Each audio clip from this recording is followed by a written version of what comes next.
Idaho officials have validated the results of the 2020 presidential election after a partial recount. Claims by MyPillow CEO Mike Lindell of widespread voter fraud across the state prompted the recount, claims that have been completely debunked. And joining us now to talk about this in the big picture is CNN political analyst Carl Bernstein. Carl, this is just one little data point on this big graph of democracy in peril this week, this month, this year. How are you seeing the trouble that the U.S. is in right now? Well, democracy is in peril because the Republican Party has become the party of Trumpism and the party of disenfranchisement. And what we've seen in Idaho, what we have also seen in Arizona in these supposed recounts ordered because of supposed voter fraud is, it doesn't exist. It's part of the big lie.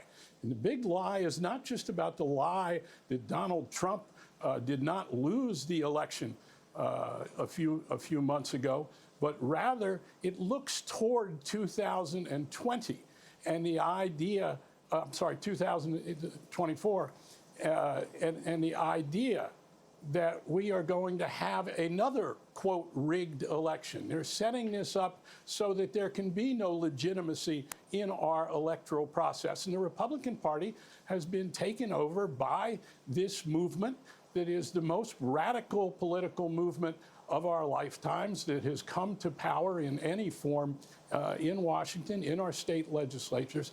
But I think what we really need to acknowledge here is that we are in a civil war in this country. We are in a cultural civil war such as we've never seen since 1860 to 1865, and that the radicalism of the Republican Party today is almost comparable to a secessionist movement in this country because of what the Republican Party now advocates in a kind of Trumpism.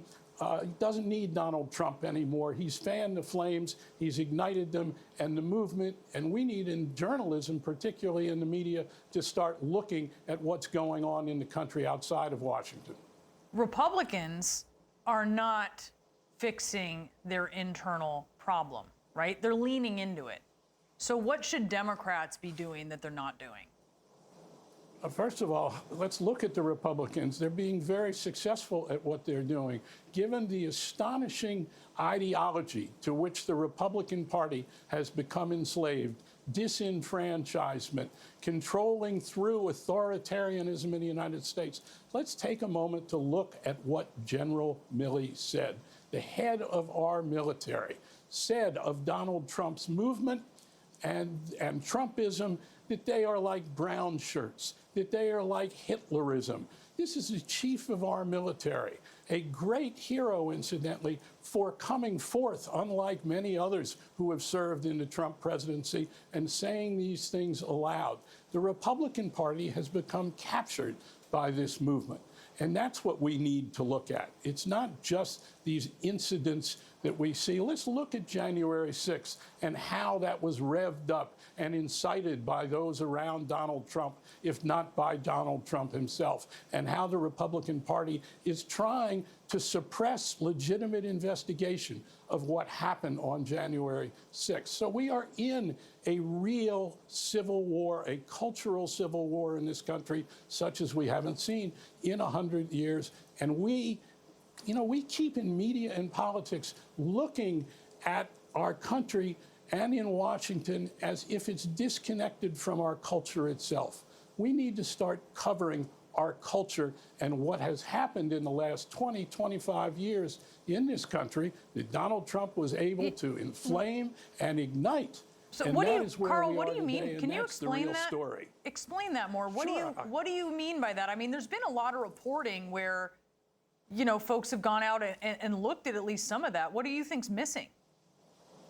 I think that it needs to be at the top of our agenda to understand that what happens in Washington, that, quote, our political culture and, quote, our media culture is disconnected from this larger cultural phenomenon that goes so deep into who we are as a divided people.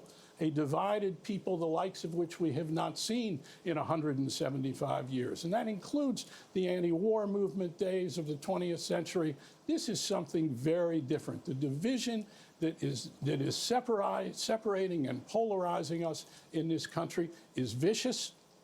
It is deep. It is full of hate and anger. And most of that hate and anger is resting on big lies. It is somewhat one-sided in terms of who is responsible for this. And it is this far-right movement of authoritarianism that Donald Trump was able to exploit so successfully. We need to look at who we are as a people, not just as who we are in politics, not just as who we are in media. And yes, we examine social media. Let's look at the people. Let's go out into the country, talk to the people, look in these towns and in cities and urban areas and what the divisions are and what is being advocated in the name of republicanism today that is a foreign, alien ideology to this country, the likes of which no party in our history has embraced. A majority or minority, one of the two parties, has never embraced a radical agenda such as we are seeing today, going back to until the Civil War. Carl, great to speak with you this morning. Thank you. Good to be with you.